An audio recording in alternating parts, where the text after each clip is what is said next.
Lauren. And I'm Callie. And this is the Book Common Room Podcast.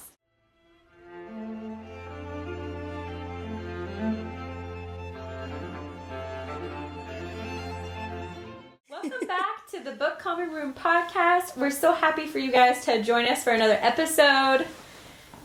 June. We're in June, guys. That's crazy. So when these come out, it'll have been a year since we started. Yes! Isn't that crazy? Oh my gosh. And we officially hit a quarter of 100. We hit 25. Yes. Last time. Yeah. I didn't even really think about it until I was like, whoa. Yeah, you guys, I'm so proud. I'm so proud we made it going. to 25. We kept going with only like 12 views. We still only get like 10, so many. Yeah. It's okay. You know what? We're having fun. We're here to just talk about books, honestly. Mm-hmm. And give you opportunities to learn to love to read. Exactly. But anyways, before we hop into our non-spoiler for the book of the month, which is Lord of the Rings, I guess books. We're so pumped. Books, yeah. So if you got through this, way to go, guys. Well, I feel like the hardcore Lord of the Rings people are like, no, it is just one book. Yeah. So I think we're okay. True. Yeah, I think we're okay. It is meant to be one book. Just be one. Did your copies, like, the page count just continue on? Because, like, for each book, mine wouldn't start at, like, 1 and restart. That's why I was wondering why your page was, like, kept 888. I was like, what do you mean? So the copies that I have, it ends, I think, on page, like, 1006. So, like, this is basically, like, one large book. Mine did not do that. Okay. Before we, like, hop into all of this, I want to know, what books have you been reading? Besides Lord of the Rings? Besides Lord of the Rings. Absolutely nothing. Same girl. Listen, Lord of the Rings, I don't know what it was, but The Fellowship just, like, wrecked me. Yeah. I don't know what it was, because I've read them before, and I feel like The Fellowship took me a while to get through, but this time around, I was, like, struggling. I was too. I find it all interesting, but I don't know what it was this time. It just took me, I think it took me, like, 3 weeks to finish it. Ooh. So, yeah, it's girl, okay. That's okay. I also took my time with The Fellowship. What's weird is, like, I definitely think it can be so boring to get through. I've actually heard some people think Two Towers is harder for them. I love Two Towers. I love Two Towers. I could see, like, with the like maybe ends, at the end. the ends kind of just drags on. Yeah. But that's really about it for me. Yeah, and so, but, like, The Fellowship, I haven't read it in so long that I feel like I was able to, like, get through it faster because there were a lot of, like, world building stuff that I forgot about. Mm-hmm. And so I did find it very interesting, but it is very slow. Yeah. For sure. So if you haven't started it yet, it's totally fine if you start reading it.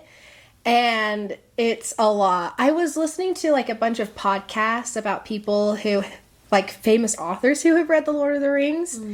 Like, in prep for these episodes, and almost all of them always said the first time they read it, it was hard. Like, that was always what they said. Or they read The Hobbit really young, and then tried jumping straight into The Lord of the Rings, and then just not being able to do it. Because it's, like, a massive jump. Yeah. I think my biggest mistake when I first read it was that I kept getting caught up in the places and the names. Yeah. And, like, the references. And so I was looking up things all the time that it would take me forever because I was looking stuff up. Don't do that. Yeah. Like, just enjoy each character has, like, thousands upon thousands of years of history. Like, everybody besides the hobbits and most of the humans are really old. And the world itself is old.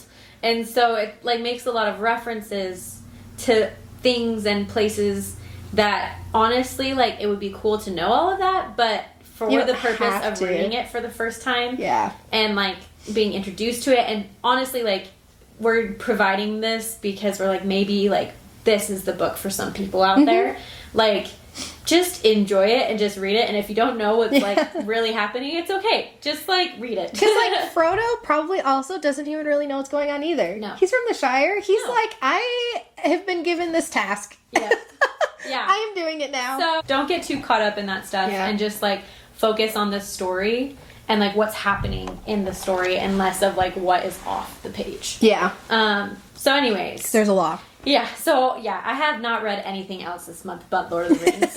And I had a procrastination problem, so I literally read these in 2 weeks. See, that's awesome. I'm going to be completely upfront, I didn't finish it. But I've read them recently, so it's okay. I think it was very cool of you to try to read it. Because, like, my thing is, it's probably been, like, 8 years for me. Oh. So it's been, like, a long time. I think I read them last year. I'm pretty sure. Girl. Yeah, so you're good. I'm really glad I reread them, though, because I would have been lost for sure. But as we usually do in our non-spoilers, we're going to talk about the author and the impact of the book. And we just want to go through and talk about who was Tolkien. Who was Professor Tolkien? John Ronald Reuel Tolkien. Dang. I had to look up the pronunciation. I was like 1 a.m. last night and I was like, how do you say this? Reuel? It's a cool name. Yeah. John Ronald Reuel Tolkien. I don't know if Reuel is like his mom's name or if it's like part of his middle name. I don't know. But he was born in 1892 in South Africa. And before we continue on, yes, I will say we're gonna go into Tolkien's life, but we kind of want to focus more on like surface level who he was, like more of an intro. Yeah. Because there's tons of podcasts out there that have done deep dives, and we're not like that. No, like we'll link a couple. One of them's it's called The Prancing Pony, and they have been going for years, and they have like over 300 episodes just on Lord of the Rings. Wow. And like I think the first 100 are just on who Tolkien is. So yeah, there's other people out there to go to if you are interested in learning more about like J.R.R. Tolkien. But we're just doing like surface level to give you some context that like will enhance your reading experience. Yeah. That was a good preface, honestly. But I'll just go into a little bit of his early life, which I found very fascinating. As a kid, his mom and his brother, they would often romanticize like family history. They would tell stories of like their families. And I'm pulling from this biography written by this guy named Humphrey Carpenter. He wrote J.R.R. Tolkien, a biography. And he was just noting that the Tolkiens always liked to tell stories that gave a romantic coloring to its origins. So they were like a family that was always telling stories, and folklore and stuff like that was like very prominent when he was growing up. Like that's so crazy. Like bedtime stories were like stories of your family. Like, yeah, that's cool. That's not how I grew up, at least. No. And their mom began teaching her son. So there was just two. So there was him and his younger brother. I think his younger brother's name was Arthur. And she taught them like the basics of reading and writing and introducing them to like fantasy, like fantastical stories that like really like imprinted on J.R.R. Tolkien. And so he like definitely would like take the stories his mom would tell and like put them in his own stories that he was like building even when he was like a child. And he was also very interested in like Arthurian legends. He was very excited about those, remote kingdoms, like goblins, that kind of stuff. Very interesting to him when he was a kid, which he was fascinated with probably his whole life. He was really good at storytelling and languages, even at a young age. And like this biographer, he noted that he became particularly enamored with old Anglo-Saxon stories like Beowulf and Sir Gawain and the Green Knight. And so all of those stories and like heroic knights and warriors and evil creatures were something that he was studying, not just consuming.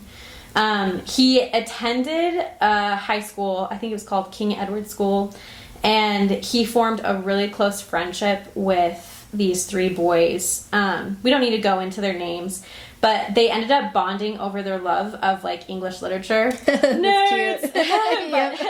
But the four of them became like this little club, and they were called the Tea Club and Barovian Society, and they held regular meetings. This was like in high school, and they kept in touch when they went off to college. And I think you wrote this down, but he went off to study English literature at Oxford. And so they all like kept in touch around that time when they were going to school. World War I happened. And that had a huge impact on Tolkien. He witnessed, he was a second lieutenant, and he witnessed the Battle of the Somme, which was the worst. So, like, the Battle of the Somme, like, people say Somme. I looked it up, and, like, it's French, so it's, like, Somme or whatever. So if I'm not saying that right, sorry, guys. It's French. It's French. But in July of 1916, the world had never seen such casualties in that battle alone. In the first day, 58,000 men were killed and wounded. Dang, I didn't know that. I knew that it was like a horrible battle, but... It was so bad. So if anyone says, like, someone died in the Somme or, like, they survived it, like, they've seen some true horrors. Yeah. Even though all war is, like, horrific. Yeah. But he was a second lieutenant in that, and 2 of his best friends from this club were killed. Aww. And so that sad. Like deeply affected him. Yeah. Like, they were his best friends.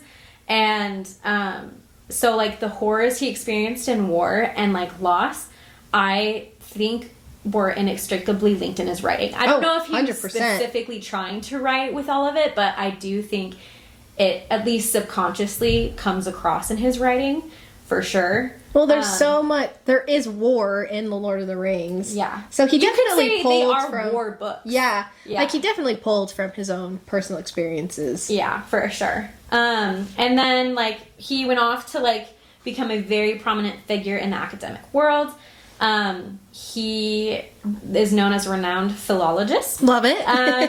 Which just the word philology itself means like love of the word, and I feel like that just like embodies who Tolkien is. Literally. Like, so it's like the study of comparative historical linguistics, especially the medieval period was what he had studied. And that was like a major influence in his building of Middle Earth. And yeah, so that was like a huge part of like his academic background, early life. He married Edith Bratt in 1916 and had 4 children.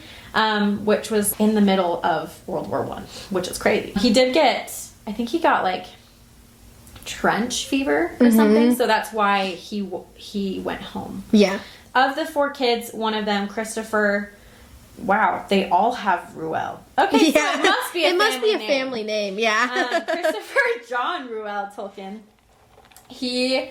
and also, Callie, like, feel free to jump in anytime, like, when I'm talking about this. Yeah. He was his father's, like, literary executor and the editor of much of, like, what his father was working on and, like, publishing it posthumously, like, after he had passed away. Yeah, so, like, the Silmarillion? Yeah, the Silmarillion. He ended up finishing that, right? And publishing it? Well, he didn't finish it, but he, like, compiled it together and published it. A lot of it was pretty... complete, but he rounded it out. And then he published a lot of letters that his father wrote to him about, like, there's like, all of the works that's, like, outside of The Hobbit and The Lord of the Rings, he is usually the one that went through and published all of that. Yeah, so he had a huge role in, like, J.R.R. Tolkien's work being continued, or at least being seen. He died semi-recently. It was Tolkien? no, Christopher. Oh, okay. The son. Yeah. It was like what was it? It was like 2018 or something like that. Like, that surprised me. I thought 2020. 2020. He died during COVID. Did he die from COVID? I don't know. He could have. But I didn't realize that. I honestly thought his whole family had just been dead for like years. Yeah. And definitely, they just feel old. They do. Just because of, like, Lord of the Rings just, like, feels Uh-huh. But he had a prominent role in his father's works and getting them distributed. He also, like, and Callie put this note in there, he felt that the books were not suitable to transform into, like, a visual dramatic or, like, a visual adaptation. Kind of like how I feel about the Brontes. Yeah. And, you know, I could change my mind. I want to be open to that. But also at the same time, I just feel like it's better experienced as a book and with your imagination than watching it, just because it's so hard to keep the integrity, I feel like. Yeah. But I do feel like the Lord of the Rings movies are so good. I know. Personal little. I feel like it's kind of like the Dune movies. Yeah. Like, you really just couldn't do a lot that was in the books because it's just not possible. Yeah. So I can see what he's saying, that like it's particularly unsuitable for transformation to visual dramatic form. Like, I can see that. Yeah. I totally get where he's coming from. I think what Peter Jackson did was great for what he could do. Yeah. And in the end, he said that he didn't like disapprove of the films. Yeah. But he didn't like love them. But he didn't love them. But he had no ill will towards like those who do love the films. Yeah. And I also just think after reading them, and we can talk about this more later, there were a lot of things that they did very well. But there were some things, and I know we talked about this in our Harry Potter episode, where there are certain characters that were changed for like specific reasons, but I do think that's why some people don't like the movies. Yeah. Because there are very integral characters whose character traits were kind of switched around with other characters. But anyways, and then he went on, like, in the academic field, he became a professor of Old English, Anglo-Saxon at Oxford, and a professor of English language at the University of Leeds. And he was most known for, at least in the academic world, and I didn't know this until, like, researching Oh, this. really? Mm-hmm. I didn't know this. I knew, like, Old English had a huge impact on his writing, but I didn't know his, like, scholarly work around it. He was very well known in the academic world for his work on the English epic Beowulf. Specifically his lecture, Beowulf, the Monsters of the Critics. And he also wrote a detailed commentary that he published about Beowulf that's a translation. And it's called Beowulf, a Translation Commentary. You can go to like Amazon or Barnes & Noble and just buy it. And it was huge. And I feel like the biggest takeaway that I learned from Tolkien as an author that I feel like enhanced my experience of reading Lord of the Rings was because he caused scholars to look at Beowulf beyond just a historical document. He was like, this is a work of art. And the monsters in the story are like an integral part to the overall meaning of the story. It's not just like cool or like for folktale or like language study. Like this interpretation that he was presenting emphasized that the poem has an emotional impact, and its exploration of universal themes like courage and loss and like the inevitability of decay. Like he like was able to present this work as like art and not just as something that needs to be studied because it's historical, you know? Yeah. And I thought that was really cool that he could see that. And you can definitely, like, it made me think of the quote that he gave where he's like, legends and myths are largely made of truth. And that was like his whole thing with Lord of the Rings. And I think that one of the copies, he writes that, I think, as like an opening before he gets into Lord of the Rings.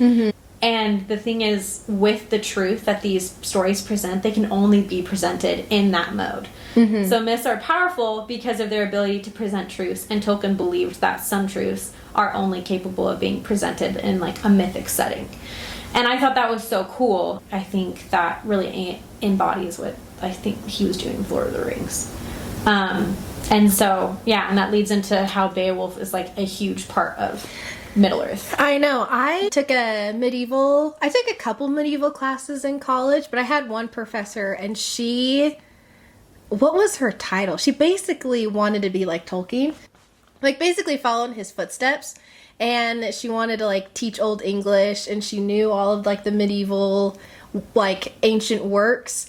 And we ended up watching Lord of the Rings for a class. Like, she pointed out, like, she would, like, point out, like, specific parts, like, certain poems. That in the movie that were just pulled straight from the book. Because it was fun to like listen to it. Because there's multiple. It's not just Beowulf. He pulls from like The Wanderer is like a huge Old English text that he pulls or from. even like they make their way Sir in Gawain. speeches. Oh yeah. Like you mentioned that the Green Knight. That's what it's called, right? Sir Gawain and the Green Knight. Yeah. But he loved all of that kind of stuff. But one thing that he you could literally go into a deep dive if you wanted to, like the similarities between Beowulf and the Lord of the Rings. And there is a ton. You've mentioned a couple, but the other one that I thought was really interesting is a lot of the world of Middle Earth like comes from Beowulf.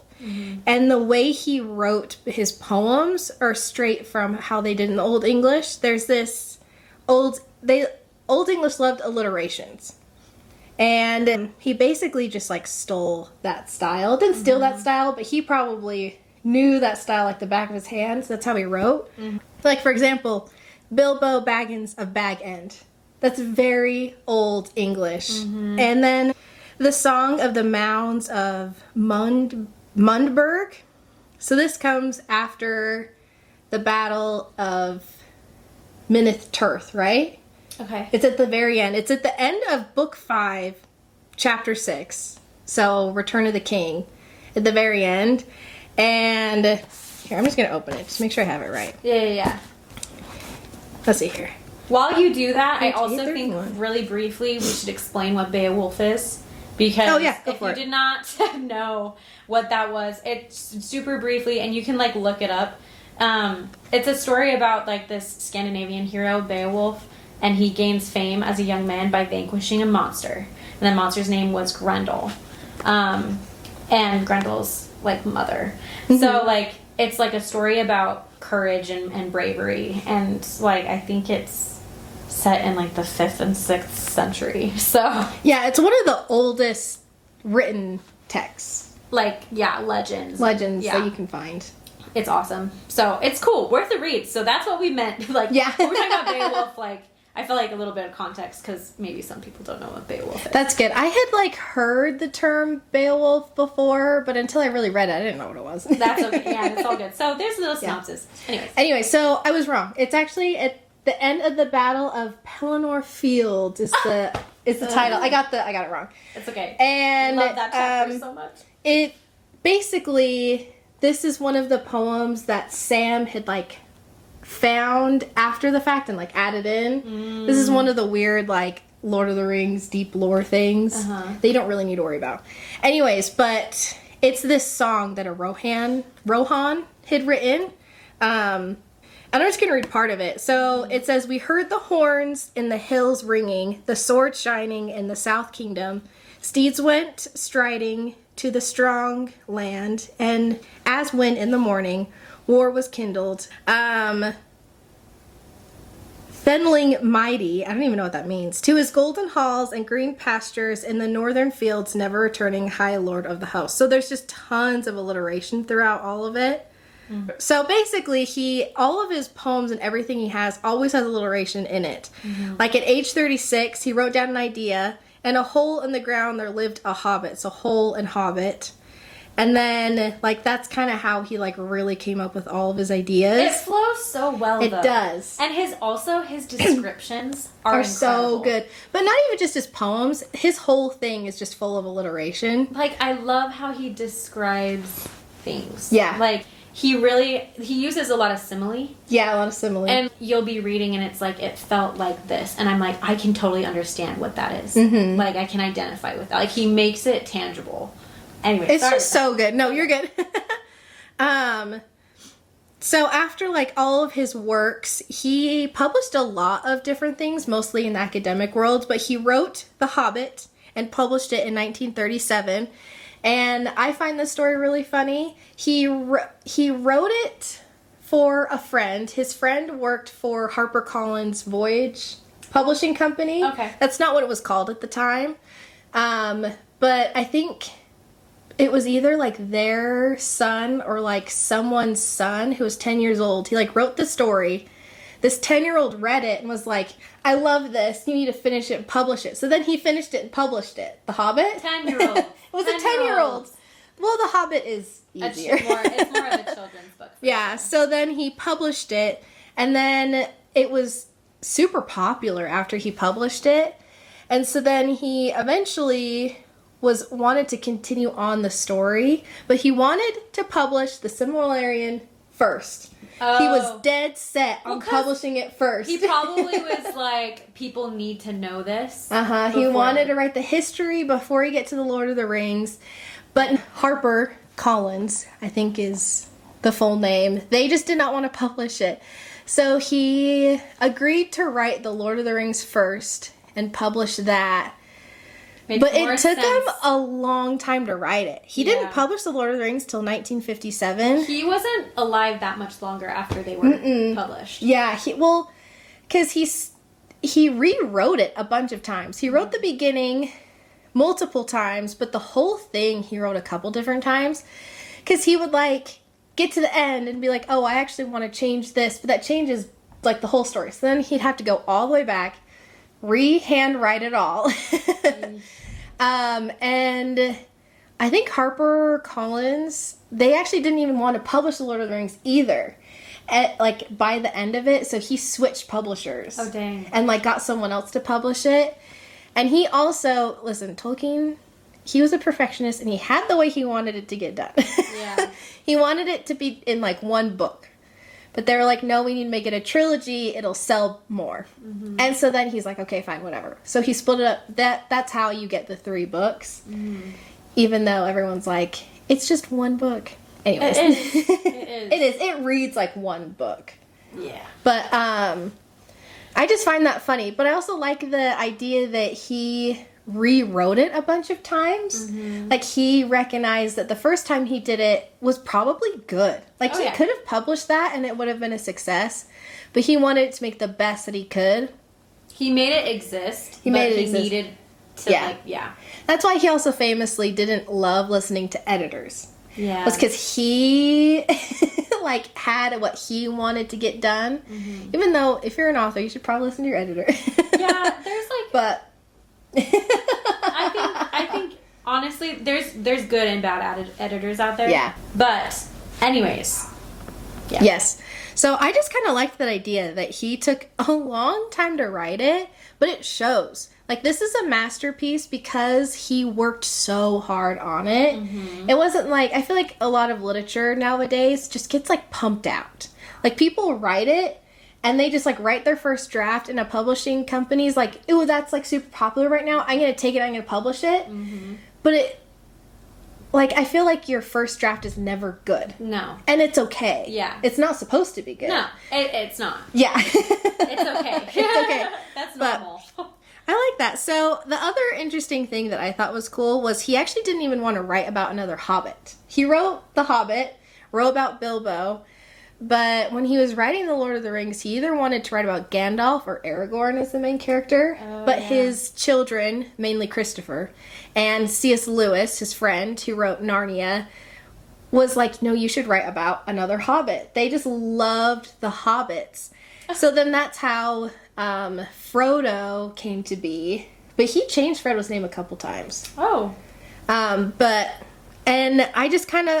I was so happy that he did that. Because one of my favorite aspects was the main character is a hobbit. It's not this really old, powerful wizard, or like this part elf human who's also kind of old. Yeah. It's just a hobbit. Yeah. It's a halfling. It's a halfling, and who's, like, known really nothing beyond the Shire. Beyond the home. Yes. I love that so much. That's basically our little wrap-up of...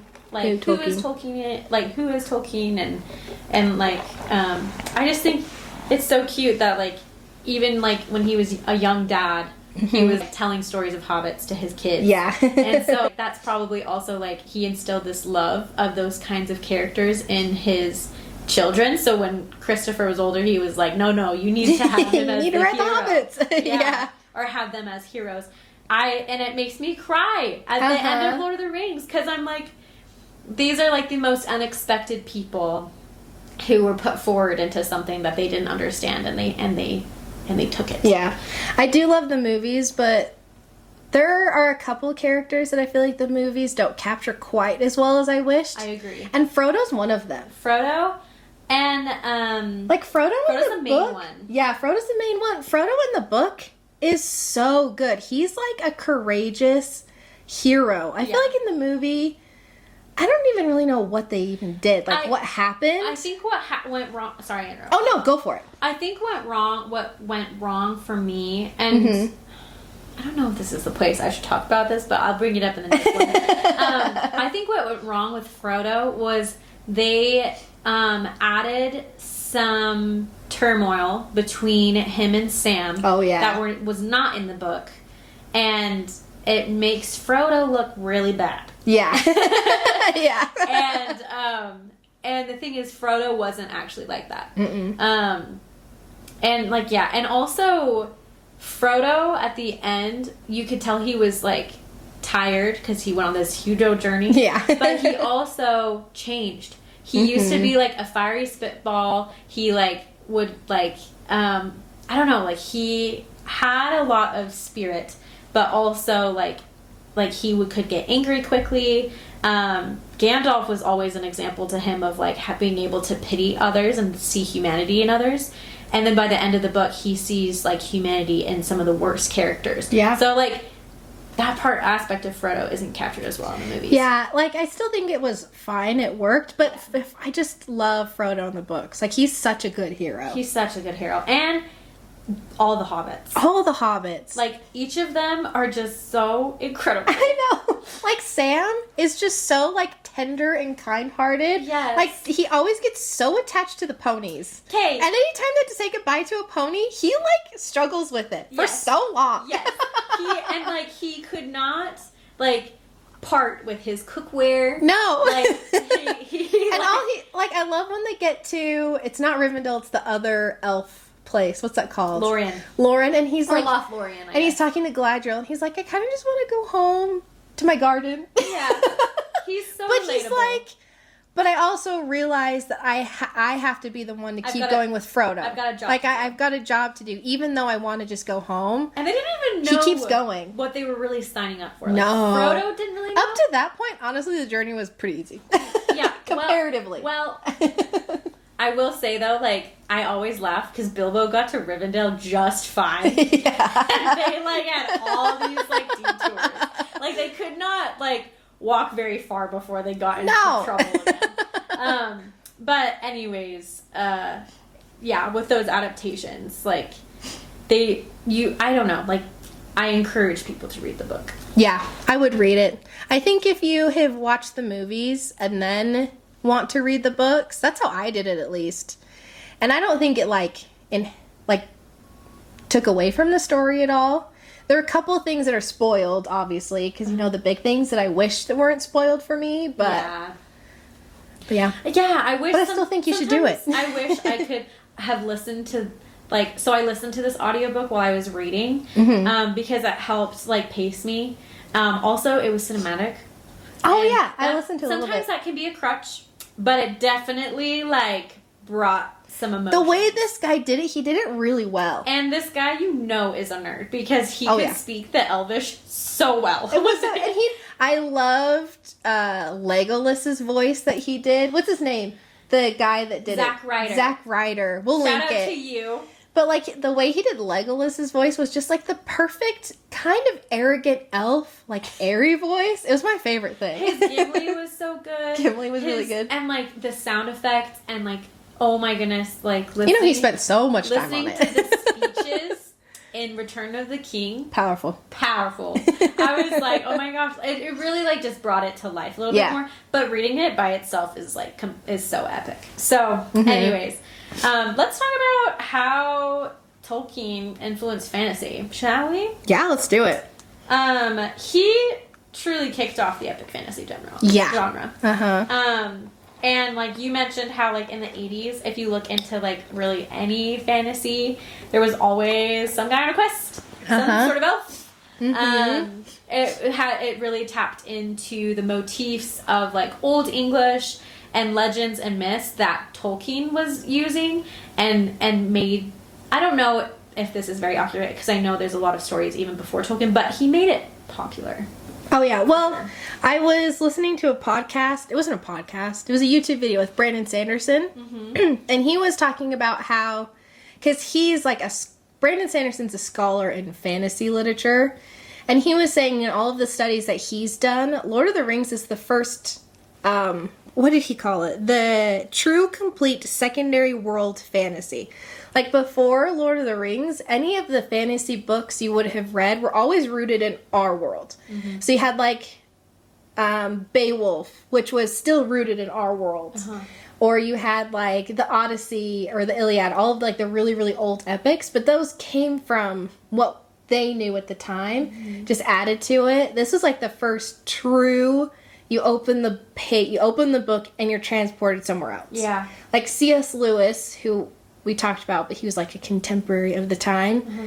You were transported to a new world, but you first started off in our world. Mm-hmm. So that was what was most popular. Mm-hmm. And then he introduced this whole new thing. Yeah, like it gave and you then something it got really to relate popular. To, and then present something new that you could mm-hmm. understand. Whereas Middle Earth, you're just dropped in. You're just dropped in, and you're just expected to know. I will say, I'm really glad he didn't publish the Silmarillion before Lord of the Rings. Only because...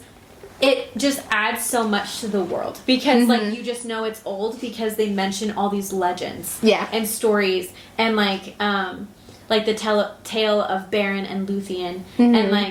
And, like, how those stories of their past parallel the present. Like, I think that's so cool that he does that because it makes it feel real. It makes it feel like it has a history. Mm-hmm. It's old.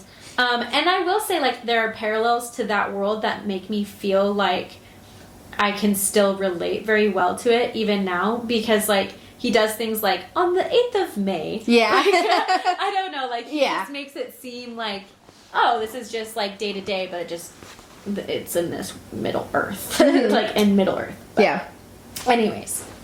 Love that. Love that he made that comment, Brandon Sanderson. Yeah. And then you mentioned, like, in the 90s, you have authors like Robin Hobb. Who I love, The Assassin's Apprentice. Who takes themes from Lord of the Rings and, like, epic fantasy. A guy on a quest. Robert Jordan, who did Wheel of Time. That's a huge one. Mm-hmm. The wheel wills with the... how does it go? The wheel weaves as the wheel wills. Like, that just feels very... I don't know. Feels very Tolkien. Yeah. The alliteration. Yeah. The wheel weaves as the wheel wills. That's Robert Jordan. Sarah J. Maas, like, when I was reading her in high school, I, like, could tell that she was very heavily influenced by Lord of the Rings, and she also, like, will tell you, like, she's obsessed with Lord of the Rings. Like, she mm-hmm. loves Lord of the Rings. You did, like, read a comment that, like, there are characters in her story, and, like, on a Reddit post, people, like, feel like Aelin has very similar, like, aspects, like, to Frodo and Aragorn mm-hmm. if they were combined. Which I would agree with to an extent, because I feel like Frodo and Aragorn, like, their different missions mm-hmm. are embodied in, like, Aelin's role in, like, the Sarah J. Maas Throne of Glass series. But her character traits are definitely not the same. Like, she is, like, her own thing. Yeah. And, like, Aelin's cool, but mm-hmm. Frodo and Aragorn are... You can't beat them. You really can't. But kind of like the whole... You've got all of these authors that we know today. Brandon Sanderson, Sarah J. Maas, I feel like are the two big fantasy authors right now. Yeah. But you could look at really any fantasy author... today that has created this whole new world, and that all started because of Tolkien. He was doing maps. He was mm-hmm. creating languages. Yeah. He was, like, really creating a world that you could, like, be a part of and people could immerse themselves into. And I feel like that's what Brandon Sanderson and all these authors, like, they always have maps. They uh-huh. always have, like, some sort of language, like a culture. Like, they're really establishing, like, something that you would want to be a part of. Yeah. Or like, it existed. I would even say, like, a lot of these authors may have not even read Lord of the Rings, but because it's so rooted in our, like, culture and fantasy as we know it, mm-hmm. that they're doing it without even really realizing it. Yeah, probably. Yeah. 100%. I did want to take some time, if we feel good, about moving forward, reception of the Lord of the Rings. Okay, let's do it. Because I was curious. I wanted to know, like, how did people receive this series at the time, and early reviews of the Lord of the Rings were, like, sharply divided. Like, it was between enthusiastic support and, like, outright dismissal or rejection. And awesome. Some literary figures immediately like welcomed the book's publication, but then you also have this other girl who literally wrote like a book-length review railing Tolkien. That's kind of awesome. Her name was Catherine Stimson. Okay. And I'm actually going to share just like a few things of like what her critiques were. Yeah. Because I think a lot of people have them today. Okay, let's hear it. But the thing is, another author rebutted her. Really? Yeah. So like, it was. I love it when book people debate about things. It's Yes. like my favorite. So it was Criticisms of Tolkien by Catherine R. Stimson, and then it was rebutted by Patrick Curry. Okay. So it's these two authors that are kind of like responding to Tolkien's writing. Yeah. And Stimson, like one of her.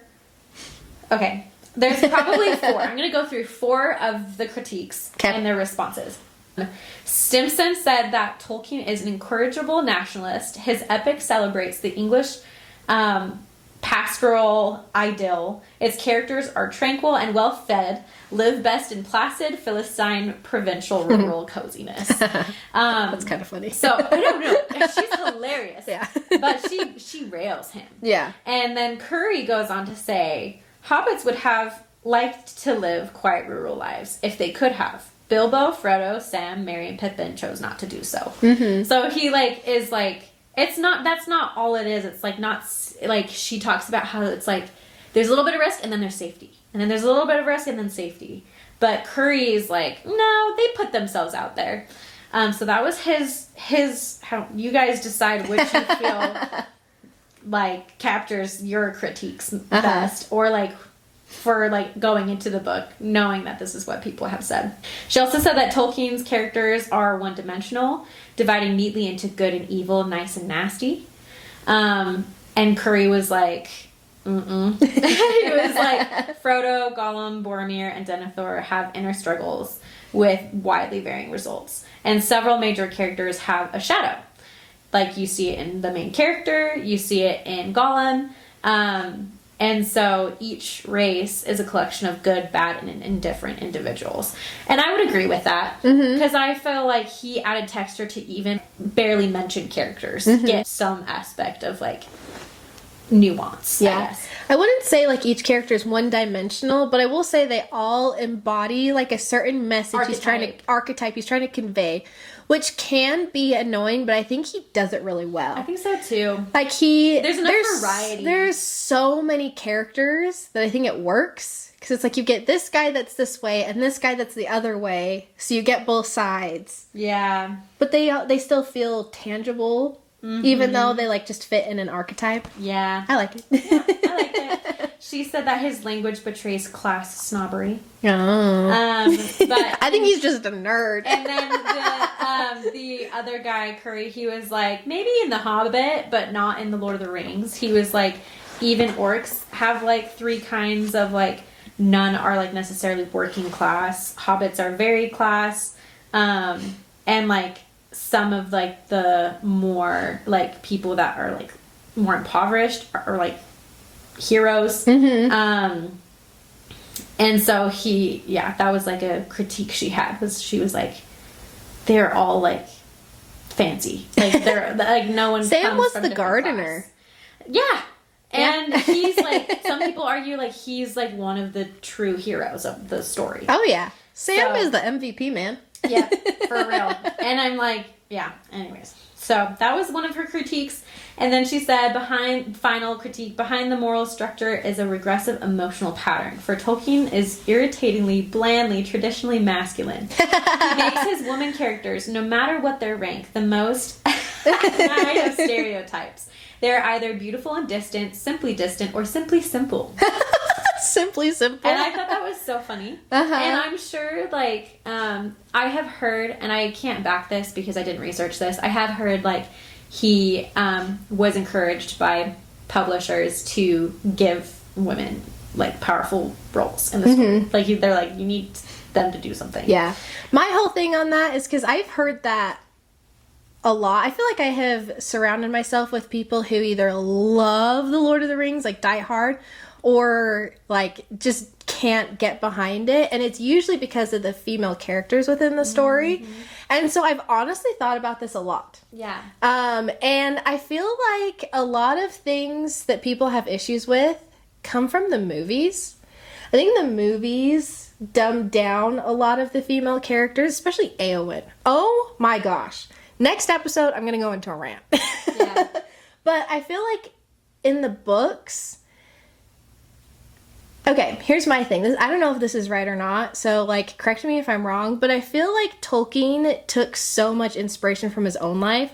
Like, going to war, and all the people in the trenches were all men. So I feel like that's just kind of what he knew. Mm-hmm. And I almost like that he didn't have a female character within the Fellowship, because I almost am a little worried that he would have butchered it. Mm-hmm.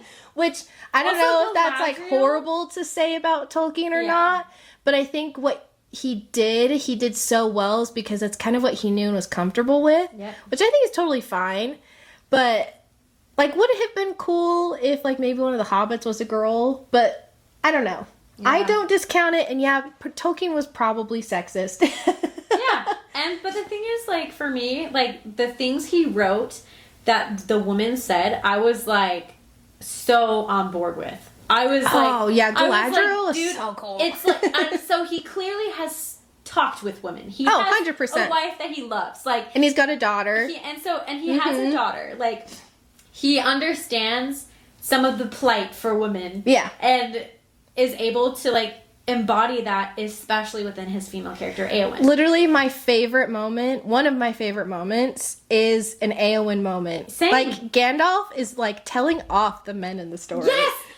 It's, like, my favorite thing ever. Like, he's just like, well, let's think about this. Like, like put yourself in her shoes. Yeah, and it was so good. And Tolkien did that, and he's a man, and he was able to, like, do that successfully. So I feel like what she said is funny. It is funny. But what Curry... And, like, go ahead. Oh, I was just gonna say, I can't, like, totally disagree with her, because I think... Yeah. It's so nuanced, and everyone is so strongly opinionated. And, like, there are some female characters that are like that. Yeah, sure. 100%. And I think I usually fall somewhere like... But I love all of the characters, so I don't know if I would want to change anything. Same. That's usually where I usually fall. I would not put... Well... I feel like the dynamic of the Fellowship would have been so different if there was a woman in there, for sure. Oh, but totally. But, I think it was fun. Like, I love them all so much. Yeah. The commentary from Curry in his rebuttal for what she had said about female characters is he was like, it is tempting to reply guilty as charged, as Tolkien is paternalistic, but Galadriel is a powerful and wise woman, and like Éowyn, she is more complex and conflicted than Stimson allows. Tolkien committed no crime worse than being a man of his time and place. And countless women have enjoyed and even loved The Lord of the Rings. Scholars have objected that the novel says little on women and sexuality, but they do not complain that Moby Dick says little on the subject. Yeah. That was his, like, response. I don't know if that's satisfying for me, because I definitely feel like he creates very, like, relatable female characters for me. Mm-hmm. And they all have such different roles. Mm-hmm. And I love that. Like, I love how they have different roles, different ambitions, and like, and I wasn't that disappointed when I read it. Like, when I'm reading it, I don't feel like he's sexist. No. That's how I feel. But, like, he could have been. I think it's one of those things where it's like with Frank Herbert. Like, you kind of just have to be able to, like, for yourself decide what you think. Mm-hmm. But us personally, I don't know. Yeah. I just love... He nailed it well enough. I love all of the characters, and I personally can't fault him for it. Yeah. Because I feel like he did it really well. Yeah, and I also feel like authors need to be authentic to themselves. Yeah. Because if you try to step out and, like, do it for the sake of representation, mm-hmm. you are in dangerous waters, I feel like, sometimes. And just do it just to be like, I put this in here so, like, I'm awesome, versus, like, actually caring about it. Yeah. Like, you can always tell when it's performative. Mm-hmm. So, like, I appreciate that he, like, did what he knew and what he loved and what he's passionate about, and we can clearly see that. Yeah, I agree with that. So, there's our little spiel. Yes. Okay. I think just to reiterate what we said at the beginning, we will only discuss main characters that are frequently mentioned in our next episode. Mm-hmm. We don't go too crazy into the history of Lord of the Rings. Yeah. And so just a reminder, just enjoy the book. Don't get too caught up on the history. It's okay if you don't know who Beren and Luthien is, even by the end of the book. It just is I think what it really does is just shows that there's a world and it has been lived in and it has a huge history. Mm-hmm. And just enjoy it. Yeah, literally. Okay, so the next segment we want to do is going to be super short. I will say, if you're already a Lord of the Rings fan, or if you don't want any spoilers, or you don't even need it, I think you could totally click off here. Sign off. We're so glad that you came to listen to us, but I want to quickly do a little guide for just the main characters in Lord of the Rings, because at least for me as a reader, I get frustrated when I don't understand what's going on. And even though we're saying just have fun with it, if I don't even understand who the main characters are, I get really annoyed. I think this will be good for so I wish when I read, if I didn't watch the movies and I was just reading it, I kind of wish I had someone who was these are the main characters, this is what you should know about them before going into it, and then just have fun with the rest. So, yeah. So if you don't need this, totally cool. This is just for people who want it. Mm-hmm. But I kind of want to just very quickly go through, just the main characters or those who are very frequently, mentioned. Just so you don't get, lost, and you can reference this if you're getting confused. So, the setting is Middle-earth, right? We know that. But one thing I didn't understand when I read it the first time was how the kingdoms worked within it. Yeah. So very basic. You've got Middle-earth, which is the world, and then you've got different kingdoms. So the main ones that we read about are Mordor, which is where Sauron is, and where Frodo and Sam need to go to destroy the ring. It's the evil place. And then Gondor and Rohan are the two major kingdoms that you go to within the Two Towers and the Return of the King, that were major battles happen. So you don't need to know the history behind it, but just recognizing the names, for me at least, is helpful. Yeah. Okay, and then quickfire characters. You've got your hobbits. You've got Frodo. So he's Bilbo Baggins' nephew, so if you know The Hobbit, he's his nephew and the heir of Bag End. He's our main character, as we all know. And then his bestie, Samwise Gamgee. So how he connects to the story is he's a gardener for Bag End and is close friends with Bilbo, Frodo, and then Pippin and Merry. They got closer on the journey, though. They did, but they didn't were really know each other super well before. They were all friends, though. Yeah. So they were all pals, but they got really close on the journey. Mm-hmm. And then he specifically loved learning about elves. So that's why he got himself stuck in this situation, which you'll read about. Yeah. And then you've got Peregrine Took, or Pippin. He's the youngest of the Fellowship. He's not even an adult in Hobbit years. Mm-hmm. He's a teen, basically. Mm-hmm. He's Frodo's cousin and friend. And then you've got Merry, who's also his cousin and Pippin's cousin. And then they were just all friends. So, that's kind of how the Hobbits were tied together. Mm-hmm. That's one thing I didn't get. I was like, why did they go with him? It's because they were all buddies. Yeah, they were buddies. And, yeah. And that's why they cared about Frodo to, follow him all the way over there. They also were like, where's he going? He's leaving. He's leaving us. Yeah. But Frodo was, the master, or, the leader of the group. He was also, the oldest. He was the oldest, yeah. And then you've got our elves. So you've got Legolas. He, basically, how he was fell within the Fellowship, was he was sent to Rivendell to share some news, and then was just chosen to go along with them. Mm-hmm. Well, he volunteered, but, he just kind of happened to go along. Mm-hmm. And then just kind of the two other elves are Elrond and Galadriel. They're super, super, super, super old. Mm-hmm. If you want to learn more about them, you got to read the Silmarillion. Yeah. We're not going to go into it, but just kind of so you know, their characters are more of the the guardian. We're directing you to where to go. They're guardian figures, and they also were present when everything went to crap. Yeah, like, so they know, like, the history of all of Middle Middle-earth. When they explain it, the hobbits and, like, the crew are like, you guys speak as if you were there. Yeah, because they were. Yes, they were. So basically, all you need to know about them is they're super old. They just know everything, and they're, like, all-powerful. That's kind of the point. Love it. You've got our wizards. You've got Gandalf, who we know and love. He's also super old and has a complicated background. But just for the purposes of The Lord of the Rings, he is our mentor character who's taking Frodo on his path to destroy the ring and then later assist the Fellowship in their battles. But Gandalf, I love him.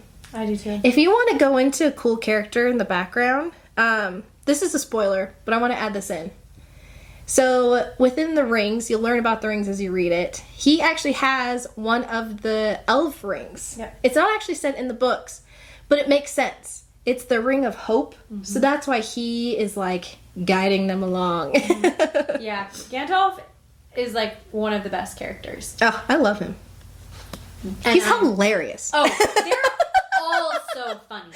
Every character, like, I will say, Tolkien, like, when I first read it, I was like, oh, this is kind of boring. Uh-huh. Okay, reading He's so witty. He's hilarious. He's so funny. He's so funny. I'm like, that is such a funny thing to say. And they all say, and it all, like, makes sense within their personalities. Uh-huh. Like, And Gandalf hates on Pippin. but he also loves Pippin. He does, but he's like, you're stupid. Anyway. So, we've got our, like, main antagonist is Sauron, who if any of our major Lord of the Rings nerds are listening, he's not technically a wizard, but I'm going to lump him under wizard, because it's too complicated to think about it otherwise. I love this. He's also super, super, super, super old. He's the one that created all of the rings and the one ring to rule them all, so he is the Lord of the Rings. I think that title gets put on Frodo, but there is a moment in the books where Gandalf is like, no, Sauron is the Lord of the Rings, and Frodo's the ring bearer. Mm-hmm. And then you've got our other kind of main antagonist is Saruman. Who's a servant of Who's Sauron. a servant. He's also a wizard. He's older than Gandalf. He used to be on the same, like, council as Gandalf and Galadriel and Elrond, like, to help. He was a guardian. He, like, helped them win wars and stuff like that, but he eventually wanted power, so he went to the dark side. So those are our, like, main wizards. Then they're humans. We've got Aragorn, who is also kind of old. It's never, like, really said in the books, but when you first meet him, he's 87. Which I think is crazy. Yep. So they just call him a Dunedain because he comes from this, like, line of Númenóreans. So they're just, like, this special race of men from the West. He's a direct descendant of this really old king. So that's why, like, there's all these mentions of, like, Aragorn becoming king, and it's, like, so important. And I'm like, okay, why is that cool? But that's his main journey. But he will live for a lot longer than humans normally do. Yeah. I think he dies at, like, age 200 something. Like, he has elven heritage, but he's so descended. He was raised by elves. Yeah, he was raised by elves. But yeah, you're right. And then, let's see here. And they've got Boromir, who is the son of the steward of Gondor. Okay. So basically, like, you've got the stewards, and Aragorn is supposed to become the king that the stewards are basically over. Mm-hmm. I don't want to explain it without being, like, super into history, but that's kind of how they're related to each other. And then you've got our dwarf, Gimli. He's the son of Gloin, if you read The Hobbit. And then him and his father were sent to Rivendell to warn Elrond about Mordor. So that's why he was there. Yeah. Oh, I didn't say this. One cool thing about Boromir is he had a dream about... Well, you'll read this in the book, but I didn't really recognize what was going on. Yeah, it's crazy. But the reason he is in Rivendell is he had a dream about Frodo and about Aragorn, and he's like, what the heck? Yep. I'm going to go to Elrond and ask him about this. Yep. So he just happened to be there at the right time. He didn't even know how to get to Rivendell. No. He just was like, I gotta go find it. I gotta go find it. I gotta figure this out. I know I have to help them out. But that's like that's our fellowship. Yep. And like There's a who lot we of other follow. characters that are main characters also that we will not get into because you will figure it out. How many This is the characters Fellowship. are there in The Lord of the Rings? There are so many. I just, And we will reference who we will when we do our spoiler episode. Yeah. But I think that was a good overview to understand the context of like the Fellowship and like their journey. yeah. And if you want it, plus there are roughly 50 characters, but it could be more. I feel like he does it very well, though. Yeah. And it's not like Brandon Sanderson, where you're in a million different POVs all the time. Yeah, well, I like Brandon Sanderson, I agree. You get because I think all of the other characters in Lord of the Rings, he does a really good job of like especially the humans, since they're not super old. Yeah. You kind of learn who they are and their purpose, but I think it's important to understand who your core fellowships are. Yeah. And then it just makes everything else easier. Yeah. So good luck. Yes, I believe. Shout out to Zach Ryder audiobooks, Andy Serkis voiceovers audiobooks. I used them while I read along, and they really helped. I agree. So, but we hope you enjoy it, and we will catch you guys in the next episode. Bye.